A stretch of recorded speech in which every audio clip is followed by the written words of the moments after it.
सबैजनालाई नमस्ते। मेरो नाम आयुष नेउपाने। म अहिले नेपाल ल क्याम्पसमा BA-LLB 6 सेमेस्टर पढ्दैछु। 6 सेमेस्टर सकिन पनि लाग्यो है।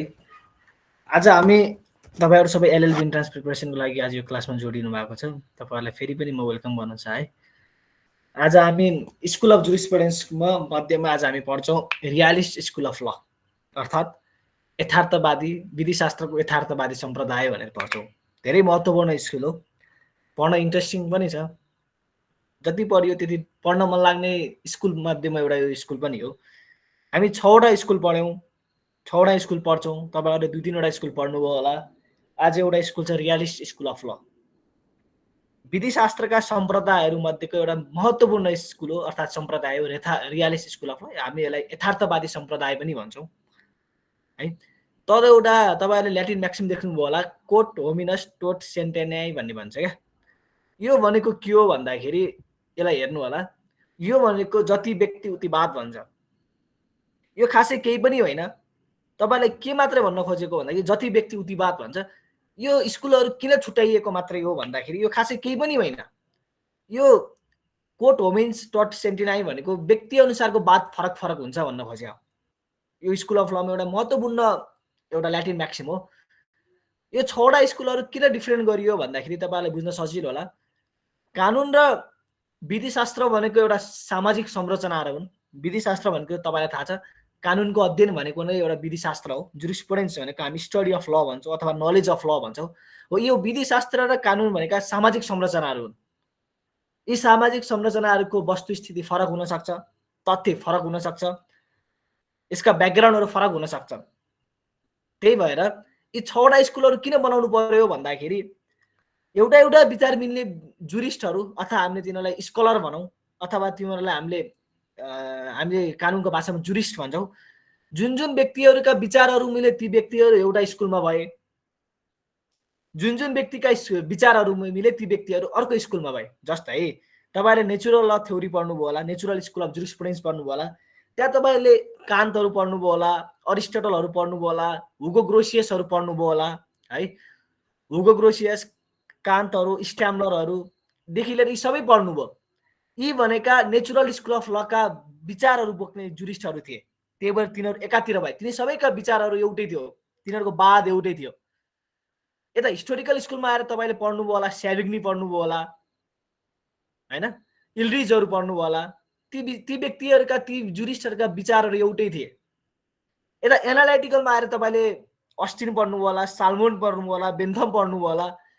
तिनीहरुको विचार भनेको एउटै थिए। तिनीहरुले पोजिटिभ स्कुल अफ ललाई फलो गर्थे। हो त्यही अनुसारको त्यही स्कुल मध्येको अझ एउटा चाहिँ रियलिस्ट स्कुल अफ ल। केही पनि होइन।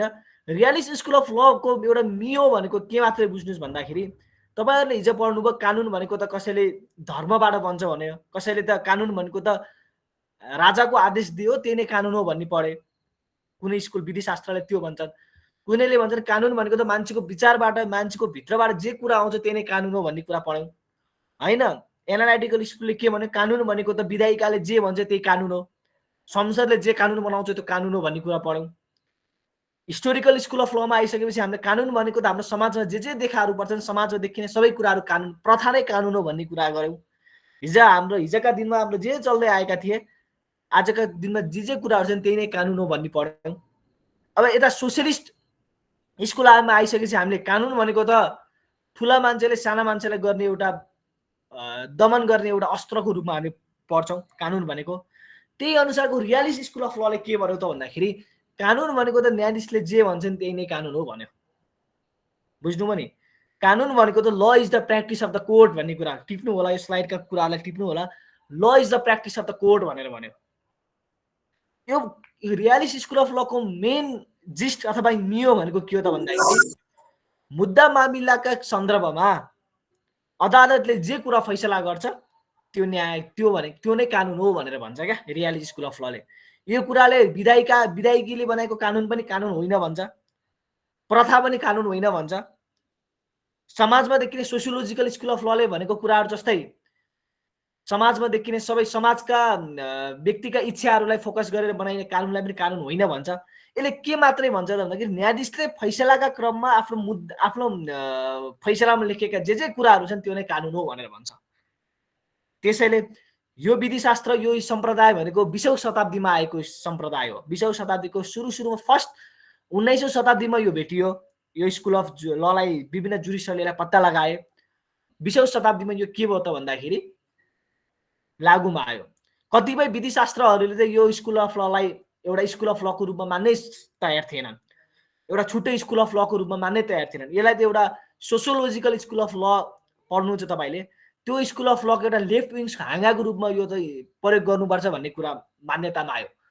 पछि त्यो विचारलाई धेरै जुरिस्टहरूले मानेनन्। पछि चाहिँ यो के भयो त भन्दाखेरि छुट्टै एउटा विधिशास्त्र अथवा छुट्टै एउटा सम्प्रदायको रूपमा के भयो त भन्दाखेरि विकास भयो। 20औं शताब्दीमा यसको विकास भएको, 20th सेन्चुरीमा यसको विकास भयो। यसको मेन कुरा, यसले प्राइम कुरा के गर्यो त भन्दाखेरि ल is the practice of the court भन्छ क्या। ल is the practice of the court भनेको त के हो त भन्दाखेरि अदालतमा गरिने जे कुराहरू प्र्याक्टिस हुन्, अदालतले जे कुराहरूलाई प्र्याक्टिस गर्छ, अदालतले जे कुरालाई फोकस गर्छ त्यो नै कानुन हो भन्छ। अर्थात् फाइनल्ली भनेको कानुन भनेको के हो त भन्दाखेरि न्यायाधीशले जे भन्छ त्यही कानुन हो भन्छ क्या। त्यसको तल छ ल इज वाट जज डिक्लेयर्स अर डिसाइड भन्छ। यो तपाईँलाई सोध्छ अब्जेक्टिभमा ल इज वाट जज डिक्लेयर कुन स्कुल अफ ललाई फोकस गर्छ भन्दाखेरि तपाईँले रियालिस्ट स्कुल अफ लमा बिर्सिनु होला। न्यायाधीशले आफ्नो फैसलाका क्रममा जे कुराहरू बोल्छ, न्यायाधीशले फैसलाको क्रममा जे कुराहरूको व्याख्या गर्छ, जे कुरा डिक्लेयर गर्छ यो हो भनेर त्यही नै कानुन हो भनेर भन्छ क्या रियालिस्ट स्कुल अफ लले। ल इज वाट जज डिसाइड भनिन्छ, ल इज वाट जज सेज भनिन्छ। न्यायाधीशले जे बोल्यो त्यही कानुन हो भन्ने कुरा हो। यसको इन्फ्लुएन्स के छ, यसको प्रभाव के छ भन्ने कुरा हामी एकछिनमा कुरा गरौँला। तर यसको मेन के मात्रै बुझ्नु त भन्दाखेरि अदालत, यसको मेन चिज भनेका दुईटा कुराहरू हुन्। यसले अदालत र यसले न्यायाधीशले फोकस गर्छ। रियालिस्ट स्कुल अफ लले बोल्ने भनेका यसका मेन आधार भनेको अदालत हो, एउटा न्यायाधीश हो। अदालत भनेको थलो हो, अदालतलाई थलोको रूपमा लिइन्छ भने न्यायाधीश भनेका कर्ता हुन्। बुझ्नुभयो? न्यायाधीश र अदालत बीचको सम्बन्ध जे छ नि त्यो कुरा रियालिस्ट स्कुल अफ लले बोल्छ भन्ने कुरा गर्नु होला। अर्को भनेको law is made according to the nature and background of the जज भन्छ क्या। यो तपाईँलाई के हो भन्दाखेरि अलिकति म तपाईँलाई बुझाउँछु। कानुन भनेको न्यायाधीशको पृष्ठभूमि, न्यायाधीशको प्रकृति, न्यायाधीश कस्तो नेचरको छ, न्यायाधीशको ब्याकग्राउन्ड के छ त्यसमा भर पर्ने कुरा हो। किन पनि हो भन्दाखेरि मुद्दा मामिलाका सम्बन्धमा न्यायाधीशसँग जस्तो पनि मुद्दाहरू, न्यायाधीशको बेन्चमा, न्यायाधीशको इजलासमा जस्ता पनि मुद्दाहरू आउन सक्छन्। बुझ्नुभयो? जस्ता मुद्दा आउँदै गर्दा त्यो मुद्दाको फैसला गर्ने काम धर्म कसको त भन्दाखेरि न्यायाधीशको हो। त्यो मुद्दाको फैसला गर्दै गर्दा, आफ्नो धर्म निभाउँदै गर्दा न्यायाधीशले आफ्नो फैसलाका माध्यमबाट जे कुरा बोल्छन् नि त्यो नै कानुन हो भनेर भन्छ क्या। अब यो के हुन्छ त भन्दाखेरि सामान्यतया हामीसँग फौजदारी मुद्दामा, देवानी मुद्दामा यो न्यायाधीशको ब्याकग्राउन्डले, न्यायाधीशको नेचरले खासै फरक पर्दैन। किनभने फौजदारी मुद्दामा अपराध मेरो लागि पनि, म न्यायाधीश भयो भने मेरो लागि पनि त्यो कुरा अपराध हुन सक्छ। अथवा त्यो कुरा यदि हाम्रो फौजदारी कानुनले त्यो कुरालाई अपराध भनेको छ भने ए भन्ने न्यायाधीशको लागि पनि त्यो कुरा अपराध हो, सी भन्ने न्यायाधीशको लागि पनि त्यो कुरा अपराध हो। जस्तै कसैले कसैलाई शारीरिक बन्धक बनाउनु हुँदैन अथवा किडन्याप गर्नु हुँदैन भन्ने कुरा त हाम्रो क्रिमिनल कोडले पनिसेबलको रूपमा मानेको छ, त्यसलाई अपराधीकरण गरेको छ। त्यो अपराधीकरण गर्ने भन्ने कुरा त ए भन्ने न्यायाधीशको लागि पनि त्यो कुरा अपराधीकरण नै हो, सी भन्नेको लागि पनि अपराधीकरण हो, डी भन्ने पनि अपराधीकरण हो। त्यही भएर यो कुरा सिभिल लमा देवानी कानुन जस्तै, देवानी कानुन भन्ने कुरा सम्पत्ति, डिभोर्स सम्बन्धी कानुन, करार सम्बन्धी कानुनमा यो कुरा खासै लागु हुँदैन। तर कहाँनिर लागु हुन्छ भन्दा रिटमा चाहिँ यो कुरा बढी लागु हुन्छ। संवैधानिक कानुनका कुराहरूमा यो कुरा बढी लागु हुन्छ।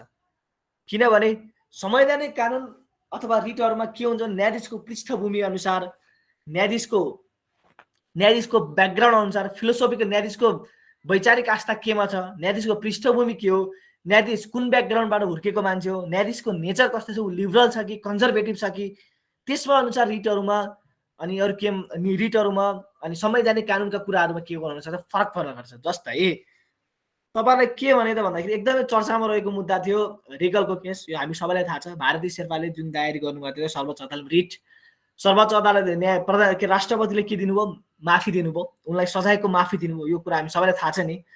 माफी दिएपछि उसको विरुद्ध माफी दिए राष्ट्रपति विरुद्ध राष्ट्रपतिले माफी दिएको विरुद्धमा सर्वोच्चमा रिट पर्यो।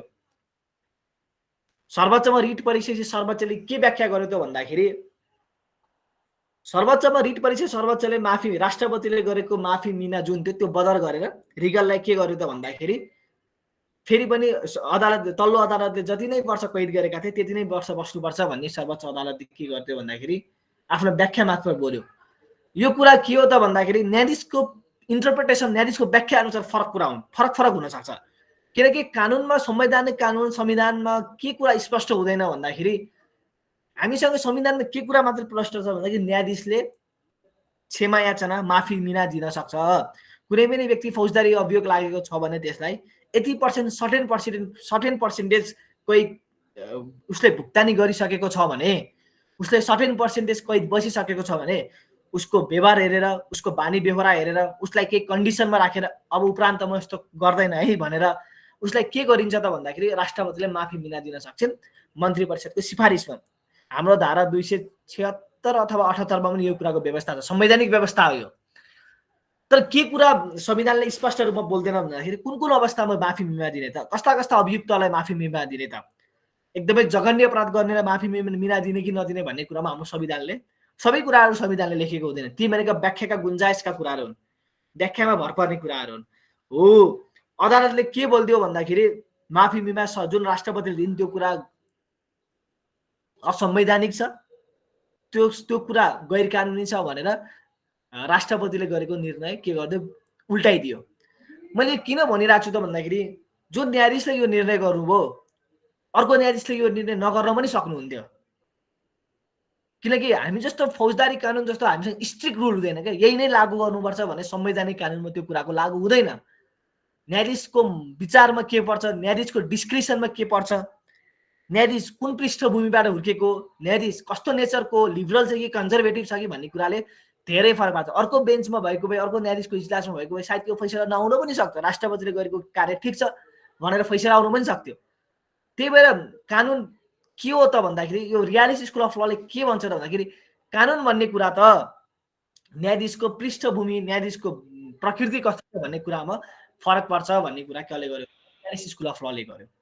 अर्थात् यसको जिस्ट के हो त भन्दाखेरि सर्वोच्च अदालतले जुन बोल्यो माफी मिनाको सन्दर्भमा सर्वोच्च अदालतले जे बोल्यो त्यही नै कानुन हो भनेर भन्यो क्या। न्यायाधीशहरूले आफ्नो फैसलामा जे कुरा लेखे माफी मिनाको सन्दर्भमा त्यो मुद्दामा सर्वोच्च अदालतले आफ्नो फैसलामा जे लेखे त्यही नै कानुन हो भनेर भन्छ। अब उपरान्त त्यही कानुन लागू हुन्छ सबैलाई। यसको मियो भनेकै त्यही हो भन्ने कुरा बुझ्नु होला। अर्को मेन इम्पोर्टेन्ट कुरा भनेको तपाईँलाई सधैँ सोध्छ अब्जेक्टिभमा यो हेर्नु होला, left wing of sociological school भन्ने कुरा छ, यो टिप्नु होला।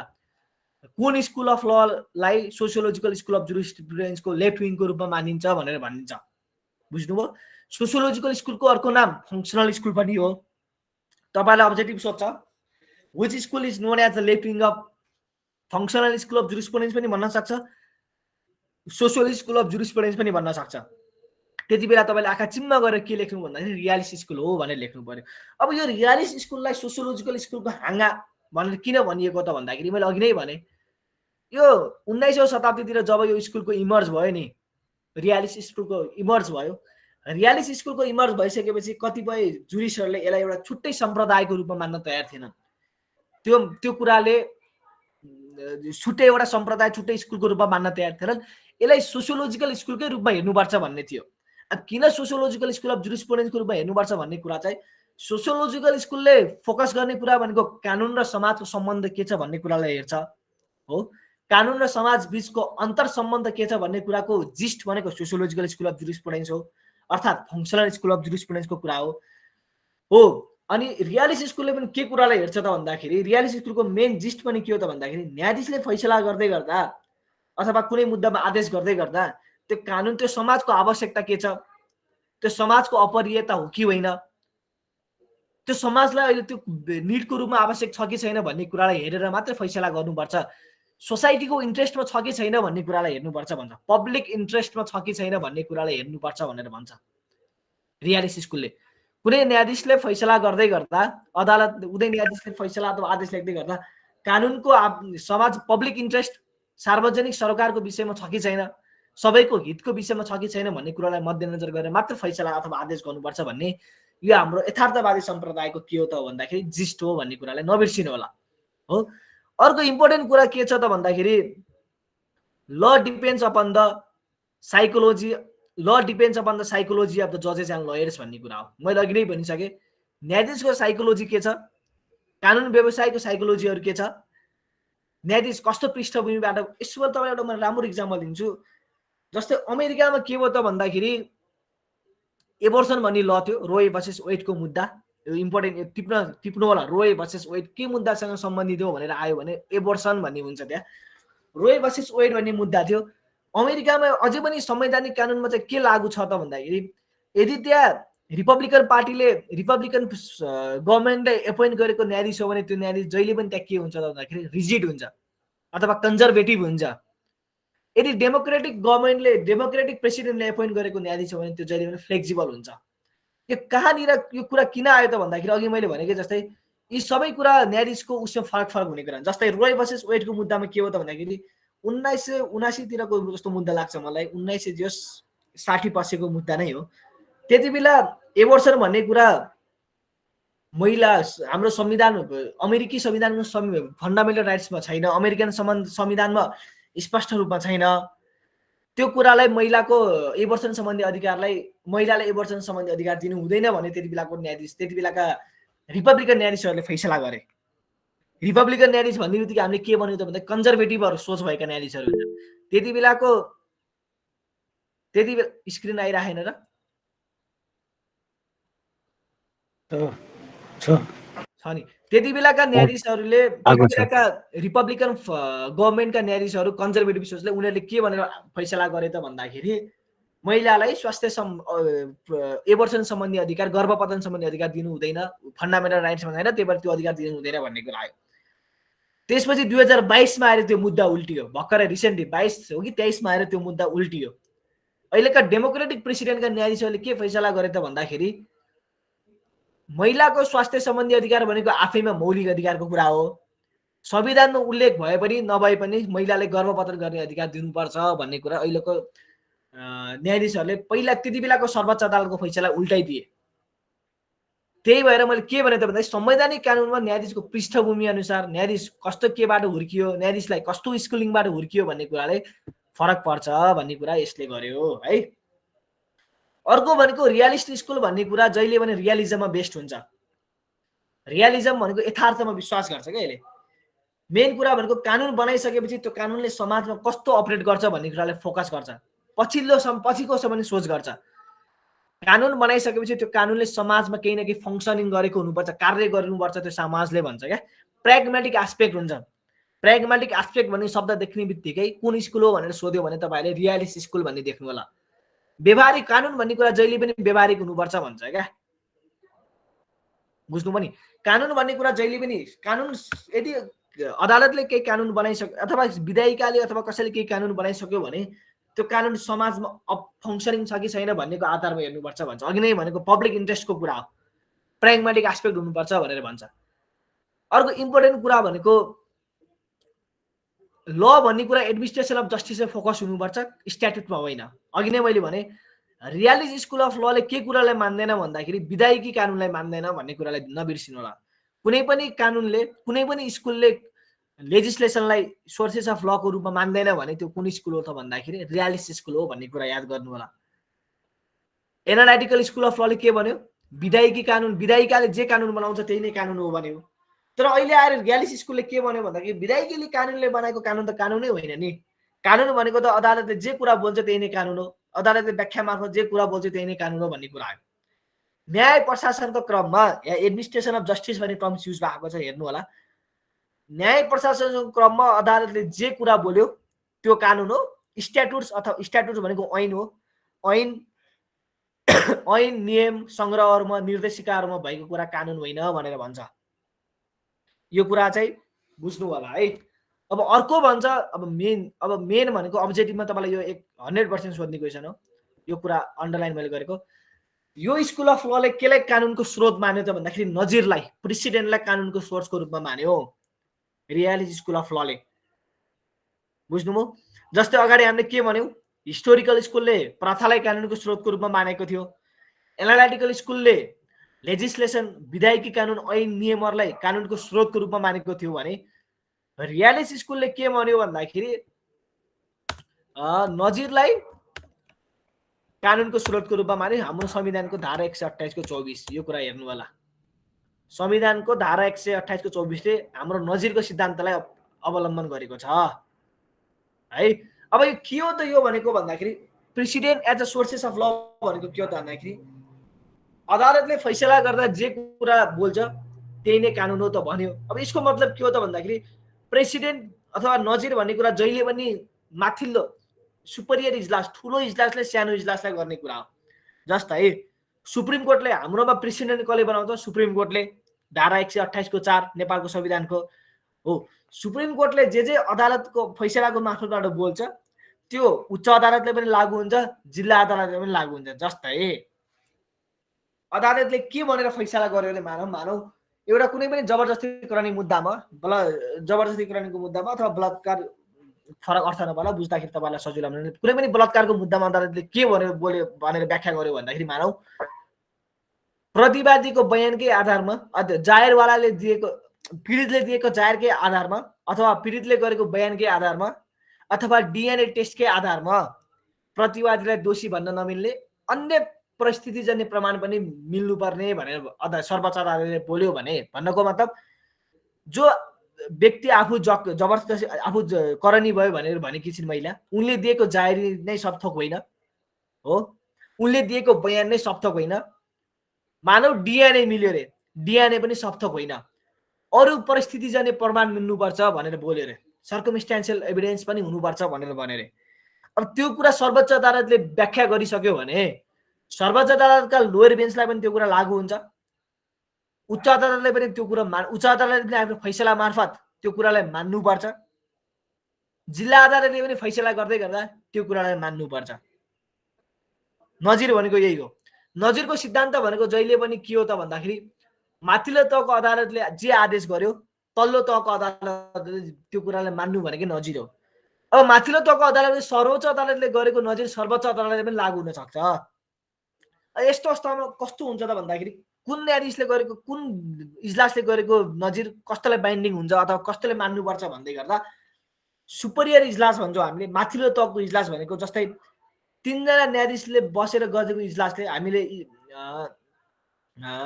पूर्ण इजलास भन्छौँ, फुल बेन्च भन्छौँ।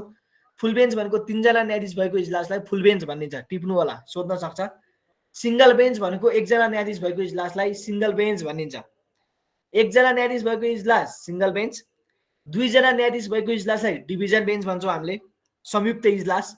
2 जना न्यायाधीश भएको इजलासलाई संयुक्त इजलास, 3 जना न्यायाधीश भएको इजलासलाई हामीले पूर्ण इजलास भन्छौँ, पूर्ण इजलास। 5 जना अथवा 7 जना न्यायाधीश भएर बसेको इजलासलाई हामीले बृहत पूर्ण इजलास भन्छौँ, ग्रान्ड फुल बेन्च भनेर भन्छौँ हो। जस्तै 3 जना बसेर बसेको न्यायाधीशहरूको फैसलालाई 2 जनाको इजलासले मान्नुपर्छ, 1 जनाको इजलासले मान्नुपर्छ। तर 1 जना न्यायाधीशले गरेको इजलासले गरेको फैसलालाई 3 जना न्यायाधीश बसेको इजलासले मान्नुपर्छ भन्ने हुँदैन। बुझ्नुभयो नि? त्यो बाइन्डिङ हुँदैन भन्ने कुरा नजिरको सिद्धान्त हो। यो 2013 सालदेखि सर्वोच्च अदालत ऐन जब 2013 सालमा आयो, प्रधान न्यायालय ऐन जब 2008 सालमा आयो, तबदेखि हामी त्यो कुरालाई मान्दै आइरहेका छौँ। अर्को इम्पोर्टेन्ट कुरा भनेको प्रेसिडेन्ट नजिरको सिद्धान्त भनेको कमन लिगल सिस्टमको आउटकम हो भनेर नबिर्सिनु होला। सोध्छ तपाईँले कमन लिगल सिस्टमको आउटकम हो भनेर नबिर्सिनु होला। कमन लिगल सिस्टमको outcome of common legal system, यो कुरा हाम्रो कमन लिगल सिस्टमबाट आएको कुरा। यो पछि हामी अझै मजाले पढ्छौँ। आज हामी खासै धेरै कुरा गर्दैनौँ, रियालिस स्कुल अफ ल भनेको के हो भन्ने कुरा मात्रै गर्छौँ। त्यही भएर रियालिस स्कुल अफ लले केलाई मान्यो त भन्दाखेरि नजिरलाई मात्र कानुनको स्रोतको रूपमा मान्यो, अरू कसैलाई पनि कानुनको स्रोतको रूपमा के गर्छ त भने डिसरिगार्ड गर्छ अथवा इग्नोर गर्छ अथवा त्यसले अरू कानुनका स्रोतहरूलाई मान्दैन भन्ने कुरा भयो है त। अब अर्को इम्पोर्टेन्ट कुरा छ law is saved by the interpretation of the court भनेर भन्छ क्या। अब यसको मतलब के हो त भन्दाखेरि कानुन भन्ने कुरा अघि नै मैले सबै यो कुरा भनेको छु, कानुन भन्ने कुरा अदालतको व्याख्या मार्फत आउने कुरा हो। जस्तै तपाईलाई म एउटा एक्जाम्पल दिन्छु, म्यारिटल रेप भन्ने तपाईलाई सबैलाई थाहा छ होला, वैवाहिक बलात्कार। वैवाहिक बलात्कार भनेको कन्सेप्ट भनेको नयाँ कन्सेप्ट हो। भर्खर क्रिमिनल लमा फौजदारी कानुनमा रिसेन्टली विकास हुँदै आइरहेको कन्सेप्ट हो। कतिपय देशले त यसलाई अझै पनि यही नजिकै हेर्ने भने भारतले पनि यसलाई खासै रिकगनाइज गरेको अवस्था छैन, तर हामीले यसलाई अपराधीकरणको रूपमा लिएका छौँ। जस्तै वैवाहिक बलात्कार के हो त भन्दाखेरि कुनै जोडी विवाहित भइसके भने पुरुषले आफ्नो श्रीमतीको मन्जुरी बेगर करनी गर्यो भने त्यसलाई हामीले वैवाहिक बलात्कारको रूपमा लेख्छौँ। अहिले नेपालमा वैवाहिक बलात्कार सम्बन्धी मुद्दा विभिन्न धेरै मात्रामा परेको छौँ। यो पहिला नेपालमा कानुनै थिएन, वैवाहिक बलात्कार भन्ने कानुन थिएन। 2062 सालभन्दा यता नेपालमा कानुन थिएन। जब मीरा कुमारी ढुङ्गानाले सर्वोच्चमा रिट हाल्नुभयो, सर्वोच्चमा रिट हालेपछि अदालतले कानुन बनाऊ भनेर आदेश दियो। अहिले हामीले के गर्दैछौँ भने कानुनको रूपमा हेरिरहेका छौँ। हो, अदालतले जे बोल्यो नि आफ्नो फैसलाका मार्फत त्यही नै कानुन हो भन्ने कुरा हो क्या। अर्को कुरा गर्नुहुन्छ भने तपाईँलाई मुलुकी ऐनको त्यति बेलाको व्यवस्था हेर्ने हो भने कुनै पनि महिलाले अंश पाउनको लागि आफ्नो सङ्गलको अंश पाउनको लागि 35 वर्षसम्म अविवाहित रहनुपर्छ भन्ने कुरा थियो मुलुकी ऐनको त्यति बेलाको व्यवस्था। सर्वोच्च अदालतमा रिट पर्यो, यो त भेदभाव भयो, पुरुष र महिला बीच, छोरा र छोरी बीच यो भेदभाव भयो है, यो जस्तो हुनु हुँदैन, यो त संविधानको विपरीत हो, यो त गैर संवैधानिक कुरा हो। किनकि संविधान जहिले भन्दा के हो त भने कानुनभन्दा माथि हुन्छ, संविधान कानुनभन्दा माथि हुन्छ। कानुनमा भएको कुरा संविधानसँग बाँझिनु हुँदैन भन्ने कुरा हो। यो हाम्रो सबै सुरुदेखि संवैधानिक कानुनको सिद्धान्त भनेको कुनै पनि कानुन संविधानभन्दा माथि हुनु हुँदैन, संविधानको एजिटिजको रूपमा हुनुपर्छ, संविधानभन्दा माथि हुनु हुँदैन भन्ने कुरा हो। त्यसपछि सर्वोच्च अदालतमा रिट परिसकेपछि सर्वोच्च अदालतले यो त भेदभाव हो, यो त पुरुष र महिला, छोरा र छोरी बीच गरेको भेदभाव हो, महिलालाई पनि समान अंश हक दिनुपर्छ भनेर अदालतले बोल्यो। अदालतले बोलिसकेपछि के हो र त्यही कानुन भयो। अहिले के छ, अहिले हाम्रो मुलुकी देवानी संहिताको दफा 206ले पनि महिलालाई पनि के को रूपमा राखेर अंशियारको रूपमा मानेको छ। छोरा र छोरी दुवै के हुन्छ भन्दाखेरि अंशका लागि समान हकदार हुन् भन्ने कुरा यो अदालतले बोलेका कुरा हुन्। यो अदालतका व्याख्या मार्फत आएका कानुनहरू हुन्। हो, अदालतका व्याख्या मार्फत अदालतले जे कुरा बोल्यो यही नै कानुन हो भनेर भन्यो क्या रियालिटी स्कुल अफ लले। अरू खासै केही पनि होइन। तपाईँले यति के बुझ्नुहोस् त भन्दाखेरि अदालतका व्याख्या, अदालतले फैसला मार्फत अथवा आदेश मार्फत जे कुराहरू बोलेको छ ती सबै कानुन हुन् भन्ने माथि कुरा बुझ्नु होला। जस्तै हाम्रो सुप्रिम कोर्टले के बोल्यो, अघि मैले रेगलको मुद्दामा के बोल्यो, यो त राष्ट्रपतिले गरेको निर्णय के छ त भन्दाखेरि बदरभागी छ, गैर संवैधानिक छ, त्यही भएर यो के हुनु हुँदैन, उसलाई थुनामुक्त गर्नु हुँदैन। उच्च अदालतले जुन अवस्थामा कैद गरेको छ, जति बाँकी उसको जति नै कैद छ त्यति नै कैद राख्नु भनेर आदेश दियो। यो नै के हो त भन्दाखेरि कानुन हो भनेको। जस्तो संसद विघटनको मुद्दामा पनि हेर्नुहुन्छ भने धेरै विवाद थियो नि त। केपी ओलीले जति बेला संसद विघटन गरे, 2 संविधान संसदको हत्या गरे, संविधान विघटन गरिसकेपछि के भयो त भन्दाखेरि अदालतमा मुद्दा पर्यो। अदालतमा मुद्दा परिसकेपछि संविधानमा त सबै कुरा बोलेको हुँदैन। संविधानले के कुरा बोल्यो, संविधानमा सबै कुरा स्पष्ट रूपमा लेखिएको हुँदैन। संविधानमा सबै कुरा बोल्ने त संविधान त कत्रो डकुमेन्ट भन्छ, कत्रो डकुमेन्ट भन्छ हो। त्यो संविधानमा केही कुराहरूको एम्बिग्युटी छ, संविधानमा केही कुरा नबुझेको थियो, त्यसको व्याख्या गर्ने काम कसको त भन्दा सर्वोच्च अदालतको। हामी सर्वोच्च अदालतलाई अन्तिम व्याख्याताको रूपमा लिन्छौँ, फाइनल इन्टरप्रिटेसन।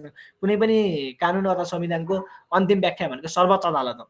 सर्वोच्च अदालतले के भन्दै त भनेदेखि धारा 76(5) को त्यति बेलाको जुन चर्चा छ, धारा 76(5) कस्तो प्रकारको धारा हो।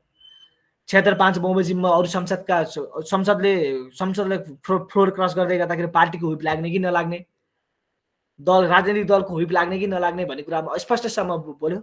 अब उपरान्त त्यति बेला संवैधानिक इजलासले गरेको फैसला, अब उपरान्त कोही व्यक्तिले संसद विघटन गर्दै गर्दाखेरि अथवा धारा 76(5) बमोजिम दाबी लिँदै गर्दा अदालतले बोलेको त्यो कुरालाई हेर्नुपर्छ भन्ने कुरा हो। अदालतले त्यति बेला जे बोलेको छ, 160 पेजको फैसला छ, आदेश छ, अदालतले त्यहाँ जे कुराहरू बोलेको छ अब त्यही नै कानुन हुन्छ क्या। अरू खासै ठुलो कुरा केही पनि होइन। जस्तै एउटा मुद्दा पर्यो सर्वोच्च अदालतमा, के भन्यो भन्दाखेरि रात्रिकालीन समयमा काम गर्ने महिलाहरूलाई के भयो त भन्दाखेरि अप्ठ्यारो पर्यो, उनीहरूलाई आवत जावतमा गाह्रो पर्यो, तलबमा गाह्रो पर्यो, यताउता रात्रिकालीन सेवामा काम गर्ने महिलाहरूलाई अलिकति समस्या पर्यो भनेर सर्वोच्चमा रिट पर्यो। सर्वोच्चले के बोल्यो त भन्दाखेरि कानुन बनाउनु भनेर आदेश जारी गर्यो। रात्रिकालीन समयमा काम गर्ने महिलाहरूको लागि छुट्टै कानुन बनाएर कार्यान्वयन गर्नु भन्ने सर्वोच्चलाई आदेश जारी गर्यो। अब त्यो आदेश जारी गरेपछि कानुन जारी भयो, कानुन जारी भएपछि अब त्यही नै के भयो त कानुनको रूपमा काम गरिरहेको छ भन्ने कुरा हो। यही नै रियालिटी स्कुल अफ लको के हो त भन्दाखेरि मियो हो भन्ने कुरा हो। अर्को कुरा के हो त भन्दाखेरि यो न्यायाधीश र अदालतसँग सम्बन्धित छ। रियालिटी स्कुल अफ लले केही कुरा बोल्दैन, यो न्यायाधीश र अदालतसँग सम्बन्धित माथि छ। किनकि अघि नै भनिन्छ कि न्यायाधीश भनेका अदालत भनेको थलो हो, कानुन बनाउने थलो हो भनेपछि न्यायाधीश त्यसका कर्ताहरू हुन्। थलो न्यायाधीश कर्ता भए, अदालत कानुन बनाउने थलो हो। त्यो कानुन बनाउने थलोमा कर्ताको रूपमा काम कसले गर्छन् त भन्दाखेरि न्यायाधीशहरूले गर्छन् भन्ने कुरा हो। अर्को बेन्थम भन्ने एकजना जुरिस्ट छन्। बेन्थम भन्ने एकजना जुरिस्ट छन्। बेन्थमले रियालिटी स्कुल अफ ललाई एउटा डगसँग कम्पेयर गरेका छन्, कुकुरसँग कम्पेयर गरेका छन्। यो कम्पेयर गर्नुको कारण चाहिँ के हो त भन्दाखेरि अदालत कहिले पनि आफू बोल्दैन क्या। अदालत किन बोल्छ त भन्दाखेरि मुद्दाका पक्षहरू, सम्बन्धित पक्षहरू, विवादित पक्षहरू, झगडियाहरू मुद्दा लिएर गयो भने मात्र के गर्छ अदालत बोल्ने हो। अदालत आफै कहिले पनि बोल्दैन।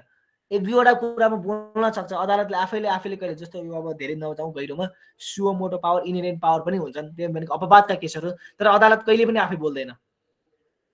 त्यो पर्नको लागि अदालत हामीले मुद्दा लिएर जानुपर्छ। मुद्दा नलिएर जाँदै गर्दा के हुन्छ त भन्दाखेरि अदालत आफै कहिले पनि बोल्दैन भन्ने कुरा हो। अब मेन कुरा भनेको यसको जिस्ट, रियालिटी स्कुल अफ लको बारेमा इन्ट्रोडक्सन गर्दै गर्दाखेरि यसको जिस्ट भनेको अदालतले कानुनको व्याख्या मार्फत जे कुरा बोल्यो त्यही नै कानुन हो। यसले अरू विधायकी कानुनहरू, प्रथाहरूलाई, राजा के अरे रिजनहरूलाई अथवा मनी इकोनोमिक भ्यालुहरूलाई यसले कानुनको रूपमा लिँदैन भन्ने कुरा हो। यसले नजिरलाई मात्र कानुनको रूपमा लिन्छ। अदालतले जे कुरा बोल्यो त्यही मात्र कानुन हो भन्ने कुरा हो। अब यही भन्दै गर्दा हामीसँग दुईवटा स्कुलहरू छन्। रियालिटी स्कुल अफ लको टाइप्स दुईटा छन्। यो कुराहरू राख्नु होला, टिप्नु होला। अमेरिकन रियलिजम छ एउटा, अर्को छ स्क्यान्डिनेभियन रियलिजम। बुझ्नुभयो नि? यो सोध्छ तपाईँलाई टाइप्स अफ रियलिटी स्कुल भनेर अप्सनमा आयो भने एउटा अमेरिकन रियलिजम आउँछ। What are the types of reality school भनेर आयो भने एउटा अमेरिकन रियलिजम आउँछ, अर्को स्क्यान्डिनेभियन रियलिजम आउन सक्छ, अर्को बोथ अफ द एबोभ आउँछ, अर्को नन अफ द एबोभ भनेर आउँछ। तपाईँले अप्सन राम्ररी हेर्नु भने बोथ अफ द एबोभमा टिक लगाउनु होला, किनकि तपाईँहरू धेरै झुक्किनुहुन्छ। किनकि तपाईँहरूले सुरुमै अमेरिकन रियलिजम देख्नुहुन्छ टिक लगाइहाल्नुहुन्छ। अर्को साइडमा स्क्यान्डिनेभियन रियलिजम पनि हुन्छ। त्यही भएर अप्सन चाहिँ राम्रोसँग हेर्नु होला, चारवटै अप्सन पढेर मात्रै एन्सरको टिक लगाउने गर्नु होला। त्यही भएर हामीसँग दुईवटा रियलिजम छन्, एउटा अमेरिकन रियलिजम छ, अर्को छ स्क्यान्डिनेभियन रियलिजम। जस्तै यो के हो त भन्दाखेरि अमेरिकन रियलिजम भन्ने कुरा के हो त भन्दाखेरि रुल स्केप्टिभ भन्छ क्या यसलाई। मेटाफिजिकल एस्पेक्टमा कुरा गर्छ। यसले साइन्टिफिक एप्रोच कुरा गर्दैन कि व्यवहारवादमा यसले बढी कुरा गर्छ भन्ने कुरा हो। यो टिप्नु होला। Which reality school focuses on the metaphysical aspect अथवा रुल स्केप्टिभ भनेर आयो भने अमेरिकन रियलिजम भन्ने कुरालाई टिप्नु होला। यो अप्सन देख्नु, यो शब्द कति देख्नुभयो भने अमेरिकन रियलिजम भन्ने कुरामा टिक लगाउनु होला। यो भनेको त के हो त भन्दाखेरि कहिलेकाहीँ व्यवहार अनुभवमा हो, सबै कुरा अनुभव हो भन्छ क्या अमेरिकन रियलिजमले। यसले साइन्टिफिक कुरा केही पनि होइन, सबै कुरा अनुभवले हासिल गरेर हुने कुरा हो, सबै कुरा व्यवहारमा हुने कुरा हो। व्यवहारले जे कुरा भन्छ, प्र्याग्मेटिकली जे कुरा सम्भव छ त्यही कुरा नै अमेरिकन रियलिजमको एउटा जिस्ट हो भन्ने कुरा। अब यसले के भन्यो त भन्दाखेरि कहिलेकाहीँ अदालत बियोन्ड द रुल अथवा ल पनि जान सक्छ भन्ने कुरा हो कि। जस्तै खिल्लाज रेग्मीलाई त्यति बेलाका प्रधान न्यायाधीश थिए, तत्कालीन प्रधान न्यायाधीश थिए खिल्लाज रेग्मीलाई संविधान सभाको निर्वाचन गराउनको लागि उनलाई के गराउनु पर्यो भन्दाखेरि मन्त्री परिषदको अध्यक्ष बनाउनु पर्यो हो। मन्त्री परिषदको अध्यक्ष बनाउनु पर्ने अवस्था आयो। मन्त्री परिषदको अध्यक्ष उनी बने पनि, संविधान पनि बन्यो, संविधान सभाको निर्वाचन पनि गराए। त्यति बेला धेरै विवाद आयो। किन विवाद आयो भन्दाखेरि तपाईँले पछि पढ्नुहुन्छ, सेपरेसन अफ पावर भन्ने कुरा पढ्नुहुन्छ। सेपरेसन अफ पावरले के भन्छ भन्दाखेरि एउटै व्यक्ति राज्यका तीनटा निकायमा, कुनै पनि एउटा व्यक्ति एउटा निकाय, राज्यको कुनै पनि एक निकायमा मात्र हुनुपर्छ भन्छ। जस्तै राज्यका तीनटा निकाय छन्, हामी सबैले थाहा छ, एउटा लेजिस्लेटिभ, एउटा एक्जिक्युटिभ र जुडिसियरी। त्यति बेला खिल्लाज रेग्मी के थियो त भन्दाखेरि जुडिसियरीको हेड थिए। जुडिसियरीको हेड भइसक्यो मान्छे पछि कहाँ गयो त भन्दाखेरि एक्जिक्युटिभको हेड हुन पुगे हो, अर्थात् मन्त्री परिषदको अध्यक्ष बन्न पुगे। मन्त्री परिषद भनेको आफैमा के हो त भन्दाखेरि कार्यपालिका भनेको एक्जिक्युटिभ हेड हुन पाए। सेपरेसन अफ पावरले के भन्छ भन्दाखेरि एउटा व्यक्ति एउटा विङ्समा मात्रै बस्नुपर्छ भन्ने कुरा हो। त्यति बेला के भयो त भन्दाखेरि अदालतमा मुद्दा पर्यो, त्यस विरुद्ध मुद्दा पर्यो। तर त्यति बेला अदालतले के भन्यो त भन्दाखेरि आवश्यकताको सिद्धान्त अनुसार यो ठिक छ भनेर बोल्यो। कहिलेकाहीँ कोर्ट के गर्छ त भन्दाखेरि बियोइङ द रुल जान सक्ने अवस्था पनि हुनसक्छ। डक्ट्रिन अफ नेसेसिटी अप्लाई गर्यो, डक्ट्रिन अफ नेसेसिटी अप्लाई गरिसकेपछि के भयो त भन्दाखेरि पछि त्यो सुप्रिम कोर्टले त्यो कुरालाई ठिक छ भन्यो। अब अमेरिकन रियलिजमले मेन कुरा केमा फोकस गर्यो, रुल स्केप्टिकमा फोकस गर्यो। यो प्र्याग्मेटिक स्कुल अफ ल पनि हो, यसलाई हामीले प्र्याग्मेटिक स्कुल पनि भन्छौँ। अब यसका स्कलरहरू को छन् भनेर हेरौँ। मेन भनेको अब तपाईँहरूले सोध्ने भनेको यताबाट हो। तपाईँले यति कुरा बुझ्नुहोस्, रियलिस्ट स्कुलका टाइप्सहरू दुईवटा छन्। एउटा अमेरिकन रियलिजम हो, एउटा स्क्यान्डिनेभियन रियलिजम हो, एउटा यो रियलिजम हो, एउटा यो रियलिजम हो। यो दुईटा रियलिजमहरू हुन्। अमेरिकन रियलिजमले के कुरालाई फोकस गर्यो, रुल स्केप्टिकलाई भन्ने कुरालाई फोकस गर्यो अथवा प्र्याग्मेटिकलाई फोकस गर्यो। यसको एप्रोच जहिले पनि के हुन्छ त भन्दाखेरि इम्पेरिकल हुन्छ। यसको एप्रोच जहिले पनि के हुन्छ त भन्दाखेरि इम्पेरिकल एप्रोच हुन्छ भन्ने कुरा बुझ्नु होला। यो कुरा भयो। अब इम्पेरिकल एप्रोच भइसकेपछि यसका स्कलरहरूको कुरा गरौँ। अब अमेरिकन रियलिजम भित्रका जुरिस्टहरू, जस्तै तपाईँले एनालाइटिकल स्कुलभित्रका जुरिस्ट जस्तै साल्मनको बारेमा पढ्नुभयो, अस्टिनको बारेमा पढ्नुभयो, नेचुरल लमा हुगो ग्रोसियसको बारेमा पढ्नुभयो, एरिस्टोटलको बारेमा पढ्नुभयो, कान्टको बारेमा पढ्नुभयो, होइन, सिसेरोको बारेमा पढ्नुभयो, प्लेटोको बारेमा पढ्नुभयो। त्यस्तै अब हामी पढ्छौँ रियलिस्ट स्कुलभित्रका स्कलर, जुरिस्टहरूको बारेमा पढ्छौँ। पहिलो छन् जस्टिस होम्स भनेर, ओलिभर वेन्डल होम्स भन्छ, तर तपाईँहरूलाई जस्टिस होम्स भनेर देखे पनि हुन्छ, अप्सनमा होम्स भन्ने देखे पनि हुन्छ, अथवा ओलिभर वेन्डल होम्स भन्नेको हुन्छ। तर त्यति लामो नाम के हुन्छ, नाम अलिकति लामो गाह्रो भएर यिनलाई धेरैले के भन्छन् त भन्दाखेरि जस्टिस होम्स भन्छन्। ओलिभर वेन्डल होम्स त हुन्, यिनी सर्वोच्च अदालतका न्यायाधीश थिए त्यति बेला। यिनी सर्वोच्च अदालतका त्यति बेलाका न्यायाधीश पनि भए। अब यिनी को हुन् त भन्दाखेरि यिनका बारेमा पढ्नु। अब सोध्छ तपाईँहरूले, अब अब्जेक्टिभ सोध्ने भनेको यसरी नै हो। जस्टिस होम्स को हुन् त भन्दाखेरि एउटा father of realist school of thought हुन्। यथार्थवादी सम्प्रदायको फादर को हुन् भनेर सोध्यो भने आँखा चिम्म गरेर होम्स भन्ने अप्सन देख्नुभयो भने टिक लगाउनु होला है। अनि अर्को के बुझ्नु होला भन्दाखेरि अब होम्सले के काम गरेका छन्, यिनका किताबहरू के छन्। अब होम्सका के छन् त भन्दाखेरि यिनको एउटा भनाइ छ, जहिले एकदमै महत्त्वपूर्ण भनाइ छ। एलएलएमको इन्ट्रान्सदेखि लिएर बिएलएलबीदेखि लिएर अब एलएलबीमा त सोधे हरेक इन्ट्रान्समा सोध्छ। यिनको यो भनाइ, life of the law has not been logic, it has been experienced भनेर भनेका छन् के जस्टिस होम्सले। कानुन भन्ने कुरा त अनुभवबाट बन्ने कुरा हो। कानुनमा लजिक हुन्छ हुँदैन, कानुनमा के छ भन्ने कुराले म्याटर गर्छ। रिजन, लजिक भन्ने कुरा यिनी भनेका यिनी भनेका खासै गौण कुरा हुन्। मुख्य कुरा के हो त भन्दाखेरि एक्सपिरियन्स के छ भन्ने कुरा हो भन्ने कुरा हेर्नु होला। जस्तै तपाईँहरूले यो डेफिनेसन यो देख्नुभयो भने यो कसले भनेका हुन्, यो सबै जस्टिस होम्सका मैले फिचर्स भन्दैछु। जस्टिस होम्सले गरेका कामहरू, उनले गरेका बुक, उनले पब्लिस गरेका बुकहरू, त्यसपछि उनले भनेका केही प्रसिद्ध भनाइहरू मैले भन्दैछु। रियलिस्ट स्कुल अफ लका फादरहरू हुन् जस्टिस होम्स भनेका। उनले के भनेका छन् त भन्दाखेरि कानुन भनेको त life of the law has not been logic, it has been experienced भन्ने कुरा बोकेका छन्। अर्को इम्पोर्टेन्ट कुरा भनेको ब्याडम्यान थ्योरी छ यिनको। ब्याडम्यान थ्योरी, यो ब्याडम्यान थ्योरीले कहाँ बोलेका छन् भन्दाखेरि the path of the law भन्ने बुक छ यिनको, तल पनि छ। Bad man theory, the path of the law भन्ने book, the path of law भन्ने बुक छ। 1897 को किताब हो यो, बुझ्नु होला। यो किताबको नाम हो द पाथ अफ ल भन्ने। 1897 मा आएको एउटा एस्से हो। बुक भने पनि भयो अथवा एस्से जे भने पनि हुन्छ। यिनको एउटा यो हो, यिनले यसमा एउटा नयाँ थ्योरी डेभलप गरेका छन्। सोध्छ तपाईँहरूलाई हु डेभलप द थ्योरी द ब्याडम्यान भनेर सोध्यो भने ब्याडम्यान थ्योरी भनेर भन्नु होला है। अब ब्याडम्यान थ्योरी भनेको के हो त भन्दाखेरि तपाईँलाई म अलिकति बुझाउँछु, धेरै गहिरोमा पनि गइन। कानुन होम्सले के कुरालाई आर्ग्यु गर्छन् त भन्दाखेरि जस्टिस होम्सले कानुन बनाउँदै गर्दाखेरि जहिले पनि खराब व्यक्तिको पर्सपेक्टिभबाट कानुन बनाउनु पर्छ भन्ने कुरा गर्छन् क्या। कानुन तपाईँले बनाउँदै गर्दा, कानुन बन्दै गर्दाखेरि जहिले पनि खराब व्यक्तिको पर्सपेक्टिभबाट कानुन बनाउनु पर्छ अरे। यसको मतलब के हो त भन्दाखेरि जसलाई के कुराको मतलब हुँदैन त भन्दाखेरि जस्टिस के हो, मोरालिटी के हो, त्यो कुराको मतलब हुँदैन। तर उसलाई के थाहा हुन्छ त भन्दाखेरि म पक्राउ पर्दै गर्दाखेरि मैले के सजाय पाउँछु भन्ने कुराको उसलाई कन्सिक्वेन्सेस त थाहा हुन्छ। त्यही भएर कानुन भन्ने कुरा जहिले पनि खराब व्यक्तिको पर्सपेक्टिभबाट, खराब व्यक्तिले के सोच्छ भन्ने पर्सपेक्टिभबाट कानुन बनाउनु पर्छ भन्ने कुरालाई जस्टिस होमले भन्छ। यिनको यो ब्याडम्यान थ्योरी भन्ने कन्सेप्ट एकदमै इम्पोर्टेन्ट छ। यो मजाले पछि अब मजाले भएको बेला पढ्नु होला। अहिले तपाईँलाई के मात्र चाहियो त भन्दाखेरि ब्याडम्यान थ्योरी भन्ने कसले आविष्कार गरेका हुन्, यो सिद्धान्त कसले प्रतिपादन गरेका हुन् भनेर सोध्यो भने जस्टिस होम्स भन्नेले गरेका हुन्। ओलिभर वेन्डल होम्स, उनको पुरा नाम ओलिभर वेन्डल होम्स हो। तपाईँ नचुक्किनु होला, कहिलेकाहीँ जस्टिस होम्स पनि लेखिदिन्छ, कहिलेकाहीँ उनको पुरा नाम होम्स भन्ने शब्द देखिने बित्तिकै टिक लगाउनु होला। यिनको यो कुरा भयो। अर्को भनेको the common law book of homes भन्ने छ उनको एउटा किताब। यो किताब पनि उनले नै पब्लिस गरेका हुन्। यो कुरा पनि हेर्नु होला, मैले सबै होम्सका हो भनेको छु। अर्को इम्पोर्टेन्ट कुरा छ प्रेडिक्सन थ्योरी भन्छन्। जस्टिस होम्सको प्रेडिक्सन थ्योरी, जस्टिस होम्सको प्रेडिक्सन थ्योरीमा दुईटा कुरा छ। एउटा जुरिमेट्रिक थ्योरी छ, एउटा कुरा छ प्रेडिक्सन थ्योरी कसले एप्लाई गरेको भन्दाखेरि जस्टिस होम्सले प्रपोज गरेका हुन्, इन्भेन्ट गरेका हुन्। त्यसका आविष्कारक को हुन् भन्दाखेरि जस्टिस होम्स।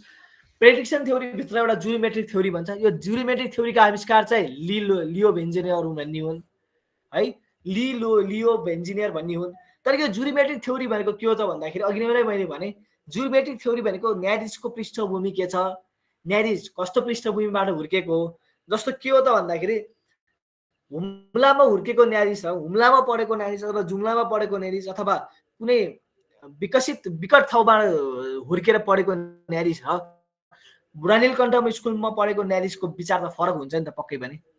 उसले गर्ने फैसला, उसले गर्ने आदेश र पक्कै पनि केही न केही फरक त हुन्छ। उसको पृष्ठभूमिमा नै त्यस्तो भइसकेपछि केही न केही फरक हुन्छ। जुरिमेट्रिक थ्योरीले त्यही स्टडी गर्छ, न्यायाधीशको ब्याकग्राउन्डको स्टडी गर्ने थ्योरी हो। यसका आविष्कारक लियो भेन्जर भन्ने थ्योरी हो। त्यही भएर अघि नै मैले संवैधानिक यसको मेन फोकस भनेको संवैधानिक कानुनमा हुन्छ कि अघि नै मैले भनिसकेँ। फौजदारी कानुन र देवानी कानुनमा न्यायाधीशको पृष्ठभूमि के थियो, न्यायाधीश कहाँबाट जन्मियो, कहाँ हुर्क्यो, कहाँ पढ्यो, न्यायाधीश कुन विचारधारामा आस्था छ, न्यायाधीशको आइडियोलोजिकल ब्याकग्राउन्ड के हो, आइडियोलोजिकल स्ट्यान्ड के हो भन्ने कुराले फरक पार्दैन। संवैधानिक कानुनमा चाहिँ यसको बडो महत्त्वपूर्ण कुरा रहन्छ भन्ने कुरा हो। त्यही भएर यी 5वटा यी 6-4वटा कुराहरू सबै कसका हुन् त भने जस्टिस होम्सका हुन्। यी सबै कुराहरूलाई एक्चुअली हेर्नु होला है। यी सबै कसका हुन्? प्रेडिक्सन थ्योरी लेखेर गएला, common law book of Holmes, life of the law has not be logic, यो कसले भनेका हो भन्दाखेरि जस्टिस होम्सले भनेका। मलाई मेरो बानी के छ भन्दाखेरि मलाई फेरि पढाउँदाखेरि एकदम टाइम लाग्छ। मैले बुझिसकेँ। मैले रियालिस स्कुल पनि मैले आज सकाउँदैन। रियालिस स्कुलको मैले आज सायद नसकाउला, सकाएन भने भोलि कन्टिन्यू गरौँला है त। अर्को इम्पोर्टेन्ट जुरिसन ग्रे भनेर भन्छन् क्या। अब ग्रे जस्टिस होम्स पछिको ग्रेले के भने त भन्दाखेरि ग्रेको एकदमै एउटा चित्तबुझ्दो कुरो छ भन्दाखेरि all the law is judgement law भनेर भन्छन् है। सबै कानुनहरू के हुन् त भन्दाखेरि नजिर हुन्, जजमेन्ट ल। नजिरबाट जे कुराहरू प्रतिपादित भए ती सबै कुराहरू कानुन हुन् भनेर भन्यो। अर्को ल इज व्हाट कोर्ट डिसाइड, अदालतले जे कुरा निर्णय गर्छ त्यो कानुन हो भनेर भन्यो हो। अर्को उनले के भने भन्दाखेरि कानुन बनाउने सन्दर्भमा न्यायाधीशको सबैभन्दा महत्त्वपूर्ण भूमिका रहन्छ भनेर भने। ग्रेले कानुन बनाउँदै गर्दा सबैभन्दा महत्त्वपूर्ण भूमिका अदालत र न्यायाधीशको हुन्छ भनेर भने। अरू स्कुल जस्तो कहिलेको विधायिकाको कसैको भन्ने हुँदैन, कानुन र न्यायाधीशको सबैभन्दा महत्त्वपूर्ण भूमिका रहेर भन्छ भनेका छन्। अर्को यिनले मोर इम्पोर्टेन्ट कुरा भनेका छन् legislature is no more sources of law. विधायिकी कानुन त कानुनै होइन भन्छन् उनले। विधायिकाले बनाएको कानुन त कानुनै होइन, यस्तो पनि कानुन हुन्छ भन्छन् हो। अर्को मेन यो सोच्छ तपाईँहरूले अब्जेक्टिभमा जहिले पनि उनले के पनि भनेका छन् त भन्दाखेरि मृत अक्षर भनेका छन्। कानुनी विधायिकाले बनाएको कानुन त मृत अक्षर हुन्, डेड ल हुन् भनेर भनेका छन्। त्यो मृत अक्षरलाई जीवन्त दिने काम, सास दिने काम कसको हो? अदालतको हो भनेर भन्छ। यो सोध्यो भने ग्रे लेख्नु होला। यो court put life's into the dead of ओड अफ स्ट्याट्युट कसले भनेका हुन् भनेर सोध्छ। यो भनेको के हो त भन्दाखेरि ग्रेले भनेका हुन् अथवा चिपम्यान ग्रेले भनेका हुन् भनेर। अब यसको मिनिङ अलिकति म बुझाइदिन्छु। कानुन भनेको मृत अक्षर हुन् रे, त्यो मृत अक्षरलाई जीवन्त बनाउने काम कसको त भन्दाखेरि अदालतको हो भनेर भन्छ क्या। बुझ्नुभयो? यसको मतलब के हो त भन्दाखेरि कुनै पनि कानुनको फाइनल इन्टरप्रेटर को हो भन्दाखेरि कोर्ट हो भनेर बुझ्नु होला। कानुन बनेको जस्तो विधायिकाले के, नेपालकै सन्दर्भमा हेर्ने हो भने विधायिकाले केही कानुन बनायो, विधायिकाले केही कानुन बनाइसकेपछि त्यसलाई व्याख्या गर्ने काम, त्यसलाई जीवन्त बनाउने काम कसको हो त भन्दाखेरि अदालतको हो नि त। जस्तै कानुन विधायिकाले बनाएका सबै कानुनहरू स्पष्ट हुन्छन् भन्ने पनि छैन, सबै कानुन बुझिन्छन् भन्ने पनि छैन। जस्तै एउटा यही सन्दर्भमा सर्वोच्च अदालतमा एउटा मुद्दा पर्यो, बालबालिका सम्बन्धी ऐन 2075 को दफा 2 ले के भन्छ त भन्दाखेरि बालबालिका भनेको 18 वर्षभन्दा कम मुनिकालाई बालबालिका मानिन्छ भनेर भन्यो हो। बालबालिका भनेका को हुन् त भन्दाखेरि 18 वर्षभन्दा कम उमेरका 18 वर्षभन्दा below the age of 18 years भनेका के हुन् त भन्दाखेरि बालबालिका हुनु भनेर। त्यसपछि अदालतमा डिबेट पर्यो। डिबेट के पर्यो त भन्दाखेरि 17 वर्ष कम्प्लिट भएकोलाई बालबालिका, 18 वर्ष भनेको 17 वर्ष कम्प्लिट भएको बालबालिका हुन् कि 17 वर्ष कम्प्लिट भएका बालबालिका हुन् कि 18 वर्ष कम्प्लिट भएका बालबालिका। 18 वर्ष पुरा भएकालाई बालबालिका भन्ने कि 17 वर्ष पुरा भएको। 18 वर्ष त भने below the age of 18 years भनिसकेपछि कम्प्लिटली 17 लाई बान्ने कि कम्प्लिटली 18 भन्नेलाई एउटा विवाद पर्यो। विवाद परेपछि अदालतले सायद यति दिन पुरा भएको बालबालिकालाई सायद 17 वर्ष 365 दिन पुरा भएको बालबालिकालाई त्यो बालबालिकाको रूपमा लिने, त्योभन्दा बिलो छ भने बालबालिकाको रूपमा लिने भनेर अदालतले फैसला गर्यो।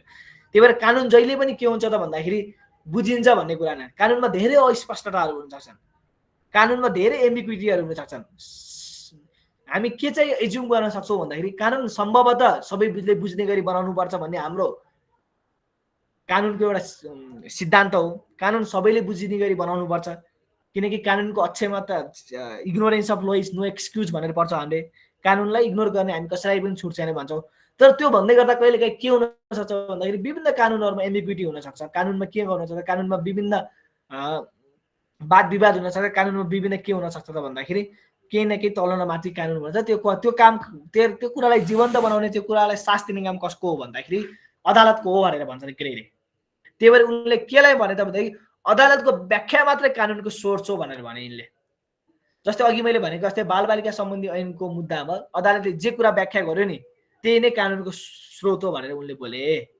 त्यही नै कानुनको स्रोत हो भनेर ग्रेले भनेका छन् भन्ने कुरा हो। अर्को के कुरा आउँछ त भन्दाखेरि ल depends upon the quality of जजेस भनेर भन्छन् क्या। ल डिपेन्ड्स अपन द क्वालिटी, यो हुन पनि हो। यो किन पनि हो भन्दाखेरि हाम्रो पहिला अहिले हेर्नुहुन्छ भने न्यायाधीश कुनै न्यायाधीशले गरेका फैसलाहरू यति मिठा हुन्छन् कि पढाउ जस्तो लाग्छन् क्या। जस्तै हाम्रै हेरिदियो भने जस्तै आनन्द मोहन श्रीमान, ईश्वर श्रीमानहरूले गरेका फैसलाहरू होइन, कल्याण श्रीमानले, बलराम केसी श्रीमानहरूले गरेका फैसलाहरूमा केही न केही क्वालिटी हुन्छ उहाँहरूको फैसलामा। केही न केही उहाँहरूले गरेका फैसलाहरूमा केही न क्वालिटी हुन्छ। कानुन ग्रेले के भने त भन्दाखेरि कानुन भन्ने कुरा न्यायाधीशको क्वालिटीमा नि भर पर्ने कुरा हो। किन हो त भन्दाखेरि सबै न्यायाधीशहरूको क्वालिटी त उस्तै हुँदैनन्। कुनै न्यायाधीशले त्यही कुरामा फरक राय दिन सक्छन्, कुनै न्यायाधीशले त्यही कुरालाई हो पनि भन्न सक्छन्, कुनै न्यायाधीशले त्यो कुरालाई आफूलाई लागेको कुरामा डिसेन्डिङ ओपिनियन दिन पनि सक्छन्, नहुन पनि सक्छन्। जस्तै तपाईँलाई संविधानको केही कानुनसँग प्रावधान बाँझिएको भनेर लागेर तपाईँ सर्वोच्च अदालतमा रिट लिएर जानुभयो, न्यायाधीशलाई के लाग्न सक्छ त्यो कुरा बाँझिएको, कुनै न्यायाधीशलाई त्यो कुरा बाँझिएको हो जस्तो पनि लाग्न सक्छ, अर्को न्यायाधीशले त्यो कुरा नबाँझेको हो जस्तो पनि लाग्न सक्छ। त्यही भएर कानुन भन्ने कुरा जहिले पनि केमा भर पर्छ भन्दा न्यायाधीशको गुणस्तरमा भर पर्छ भनेर भन्छ। अब यो न्यायाधीशको गुणस्तर भन्ने कुरा कहाँबाट आउँछ त भन्दाखेरि अध्ययनबाट आउने कुरा हो भन्ने कुरा गर्छन् क्या ग्रेले। त्यही भएर यी सबै कुरा कसले भनेका हुन् त भन्दाखेरि ग्रेले भनेका हुन् भन्ने कुरालाई नबिर्सिनु होला। अर्को यिनले के कुरालाई फोकस गर्छन् त भन्दाखेरि न्यायाधीशमा जुडिसियल डिस्क्रिसन पावर पनि हुन्छ भनेर भन्छन् यिनले। न्यायाधीशमा जुडिसियल डिस्क्रिसन पावर पनि हुन्छ।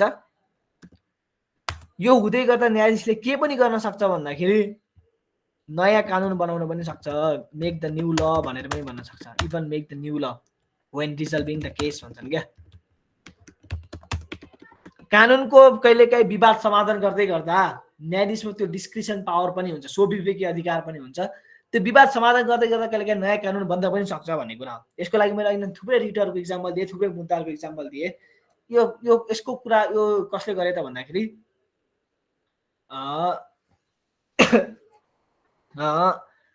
ग्रेले गरे भन्ने कुरा हो। अर्को इम्पोर्टेन्ट कुरा भनेको ल in practice is more important भनेर भन्छन् यिनले। Is more important then formal legal theory भन्छन् क्या। फर्मल लिगल थ्योरी भन्छन्। मैले भनिसकेँ जब कानुन प्र्याग्मेटिक एप्रोचको हुन्छ भने कानुनको प्र्याक्टिस के छ भन्ने कुरा जहिले पनि बडो महत्त्वपूर्णको साथ हेर्नुपर्छ भन्छन्। कानुनमा के छ, उसको सिद्धान्त के छन्, उसका प्रिन्सिपल के छन्, उसका लिगल थ्योरीहरू के छन् भन्ने कुरा खासै महत्त्वपूर्ण राखिँदैन। तर कानुन प्र्याक्टिसमा के छ भन्ने कुरालाई जहिले पनि महत्त्वपूर्ण साथका रूपमा हेरिनुपर्छ भनेर के भनेका छन् भन्दाखेरि यिनले ल इन प्र्याक्टिसलाई फोकसमा राखेका छन्। अर्को यिनको महत्त्वपूर्ण कुरा भनेको मैले माथि नै भने, तर सजिलो भाषामा के भन्छु त भन्दाखेरि रिटन लज भनेका मिनिङलेस हुन् भन्छन्। मिनिङलेस हुन् भन्छन् भन्नको मतलब जुन कानुन हामीका जुन प्रावधान छन्, हामी के गर्छौँ भने हाम्रा ऐनहरू, हाम्रा नियमहरू, हाम्रा सङ्ग्रहहरू, नियमावलीहरू, निर्देशिकाहरू सबै के छन् भन्दा रिटर्न फर्ममा छन्, लिखित फर्ममा छन्। यी लिखित कानुनहरू भनेका सबै के हुन् त भन्दाखेरि मिनिङलेस हुन्, यिनीहरूको कुनै भ्यालु नै छैन अथवा यिनीहरू भ्यालुलेस हुन् भनेर भन्छन् फ्र्याङ्कले। किन भने त भन्दाखेरि यी भनेका डेड ल हुन्, रिटर्न ल भनेका सबै डेड ल हुन्। यसलाई जीवन्त बनाउने काम कसको? कोर्टको इन्टरप्रिटेसन मात्र कानुनको सोर्स हो भनेर भने क्या यिनले। त्यही भएर यिनले रिटर्न ललाई अघि नै मैले भनिसकेँ, लेजिस्लेसन कानुनको स्रोत होइन, रिटर्न ल कुनै पनि कानुन, रिटर्न ल भनेको त कानुनै होइन भनेर भन्छन्। अघि नै मेन भनेको यी कुराहरूलाई ग्रेका कुरालाई हेर्नु होला, एउटा यो कुरालाई फोकस गर्नु होला। ल भनेको के हो? एउटा यो रातो अक्षरले डेड वर्ड अफ द स्ट्याट्युट भन्ने शब्द आउने बित्तिकै ग्रे भन्ने देख्नु होला, लेख्नु होला। अर्को ल इज व्हाट कोर्ट डिसाइड्स भनेर देख्नुभयो भने ग्रे भन्ने देख्नु होला। अर्को जुडिसियल डिस्क्रिसन पावर भन्ने कुरा देख्नुभयो भने ग्रेलाई सम्झिनु होला। अर्को रिटर्न ल भन्ने कुरा त मिनिङलेस हो भन्ने कुरा देख्नुभयो भने ग्रेलाई सम्झिनु होला भन्ने कुरा भयो है। यो भनेका जस्टिस ग्रेले गरेका कुरा हुन्।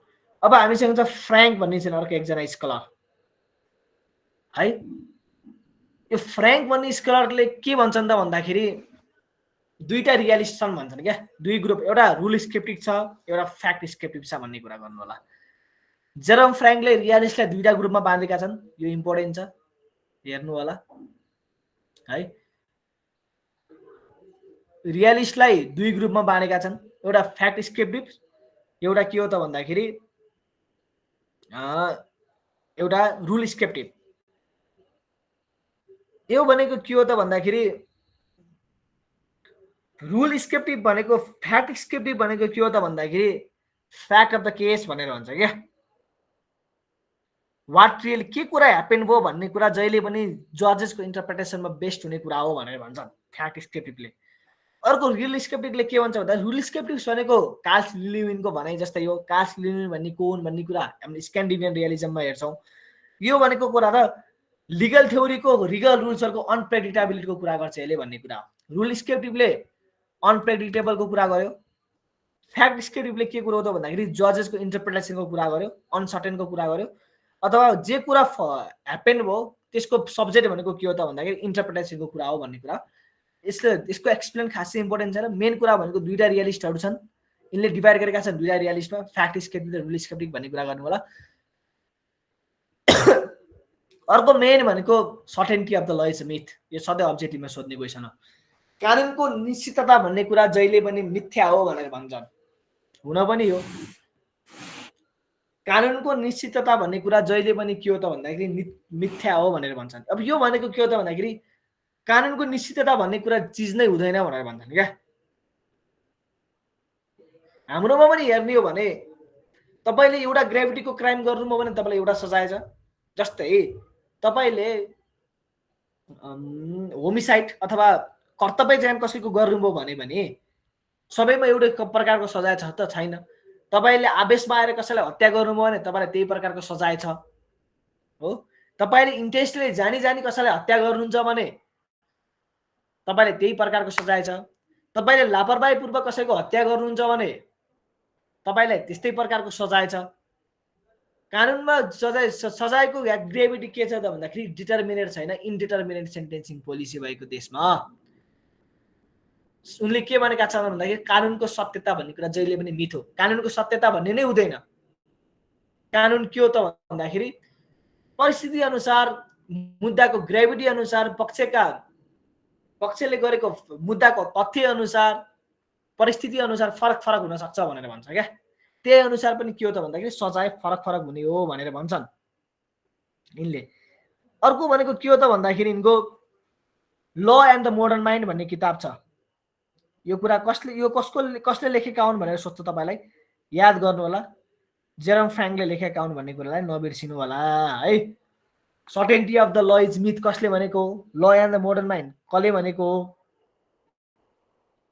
अनि टु ग्रुप अफ रियालिस्टलाई कसले बाँडेका हुन् भन्ने कुरा के हुन् त भन्दाखेरि जेरम फ्र्याङ्कले भनेका हुन् भन्ने कुरा। अर्को उनले कुरा के भन्छन् त भन्दाखेरि इम्पोर्टेन्ट कुरा यिनले भनेका छन्, जजेसका डिसिजनहरू भनेका जुडिसियल डिसिजन भन्ने कुरा त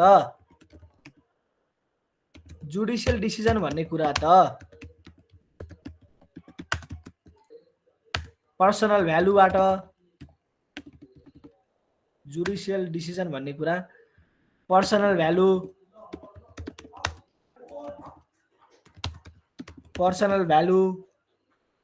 एजुकेसन, अघि नै मैले भनिसकेँ, एजुकेसन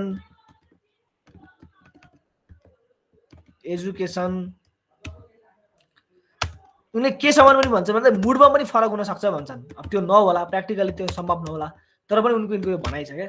न्यायिक निर्णयहरू भन्ने कुरा मान्छेको व्यक्तिगत भ्यालु के छ, उसको शिक्षा के छ, उसको कहिलेकाहीँ सबकन्सियस बायसनेस पनि हुन सक्छ भन्छन् क्या। हुन पनि सक्छ। न्यायाधीशको मैले अघि नै भनिसकेँ, फौजदारी कानुन र देवानी कानुनमा यी कुराहरू सम्भव त नहोलान् होइन, तर कुनै क्षेत्रमा होलान्, तर सम्भव त हुनु पनि हुँदैन।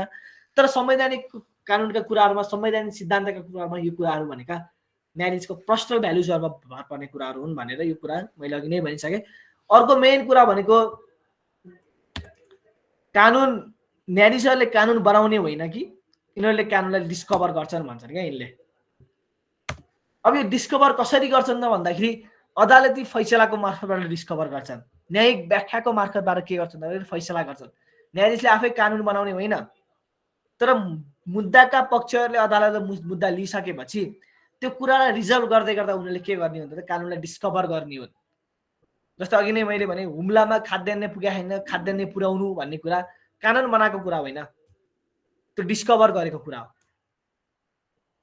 महिलालाई सम्पत्ति 35 वर्षभन्दा कम उमेर भएकी महिलालाई 35 वर्षसम्म अविवाहित रहेकी महिलालाई सम्पत्ति के अरे महिलालाई पनि पुरुषसँग समान अंश दिनु भन्ने कुरा न्यायाधीशले बनाएको कुरा होइन नि। यी कुराहरू भनेका न्यायाधीशले डिस्कभर, न्यायिक व्याख्या मार्फत डिस्कभर गरेका कुरा हुन्, जुडिसियल इन्टरप्रिटेसन मार्फतबाट व्याख्या गरेका कुरा हुन् भनेर भन्छन् क्या।